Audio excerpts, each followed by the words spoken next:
नयनासाठी देशमुख कुटुंबात सून म्हणून जाणं म्हणजे एका स्वप्नवत जगाचा प्रवास होता.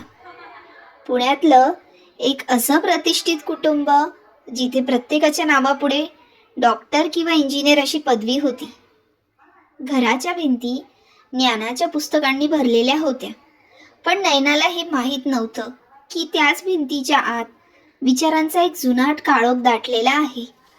लग्नाचे सुरुवातीचे दिवस सुखात गेली, पण नयनाने ज्या दिवशी आपल्या MBAच्या नोकरीबद्दल विचारलं त्या दिवशी घरचा मुखवटा उतरला. तिचे सासू सासरे जे समाजात स्त्री सक्षमीकरणावर व्याख्यान द्यायचे, त्यांनी अतिशय शांत पण बोचऱ्या आवाजात सुनावलं, नयना, आमच्या घरातील सुनांनी उंबरा ओलांडून नोकरी करणं आमच्या प्रतिष्ठेला शोभणार नाही. तुला घरीच राहायचं आहे. नयना अवाक झाली. तिला वाटलं तिचा सुशिक्षित नवरा अद्वैत तिला साथ देईल, पण अद्वैतने हसून म्हटलं, अगं, ह्या मोठ्या बंगल्याचं व्यवस्थापन पाहणं हेच तुझं करिअर आहे. नयनाला जाणवलं की तिच्या पदव्यांकडे हे कुटुंब केवळ लग्नाच्या बाजारातील एक किंमत म्हणून पाहत होतं. हळूहळू मानसिक छळ वाढला. नयनावर पाळत ठेवली जाऊ लागली. तिचा फोन तपासला जाऊ लागला.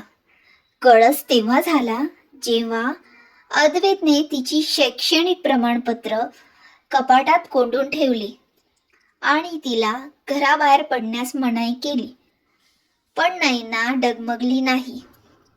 तिने ठरवलं की ज्या शिक्षणाने तिला स्वतःची ओळख दिली त्या पदव्यांना ती या सोन्याच्या पिंजऱ्यात गंजू देणार नाही. तिने त्याच रात्री आपलं सामान भरलं आणि अद्वैतच्या हातात तिचं मंगळसूत्र ठेवून ठणकावून सांगितलं, शिक्षण म्हणजे केवळ पदव्यांची श्रीमंती नाही, तर दुसऱ्याच्या स्वप्नांचा आदर करणं असतं. तुम्ही फक्त साक्षर झाला आहात, सुशिक्षित नाही. नयना त्या रात्री घराबाहेर पडली, ती स्वतःचा आभार शोधण्यासाठीच. यातून विशेष संदेश असा जातो की शिक्षण म्हणजे डोक्यातील विचार आणि मनातील संकुचितपणा बदलण्याची ताकद, केवळ भिंतीवर टांगलेली पदवी नाही.